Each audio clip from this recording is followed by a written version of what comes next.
Pakistan Peoples party نے field marshal K عہدے سے متعلق آرٹیکل 243 میں تبدیلیوں کے سوا 27ویں ترمیم کے تمام نکات مسترد کر دیے۔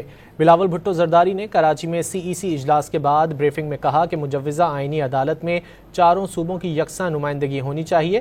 NFC ایوارڈ میں صوبوں کے شیئرز میں تبدیلی کسی صورت قبول نہیں کی جائے گی۔ ترمیم سے متعلق حتمی فیصلے کے لیے آج پھر پیپلز پارٹی کی قیادت کا اجلاس ہوگا۔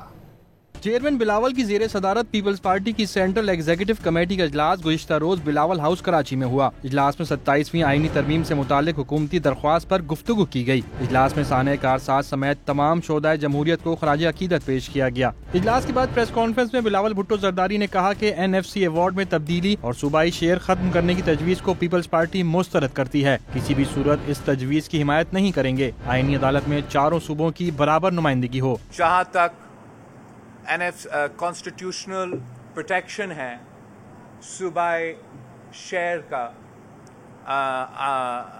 آئین میں، وہ پروپوزل پاکستان پیپلز پارٹی ریجیکٹ کرتی ہے اور کسی بھی صورت میں اس پروپوزل کو اس صورت میں ہم اس کا حمایت کرنے کے لیے تیار نہیں ہے۔ ہمارا فیلڈ مارشل کا جو عہدہ یہ اب ملا ہے، یہ جنگ کی بھارت کو شکست دلوانے کے بعد کا، صرف یہ جو آئینی ترمیم ہمارے سامنے ہے، سینٹرل ایگزیکٹو کمیٹی نے مجھے اجازت دی ہے، اس کا حمایت کریں۔ 27ویں ترمیم کے حوالے سے فیصلے کے لیے پیپلز پارٹی کی CEC کا اجلاس آج نماز جمعہ کے بعد دوبارہ ہوگا۔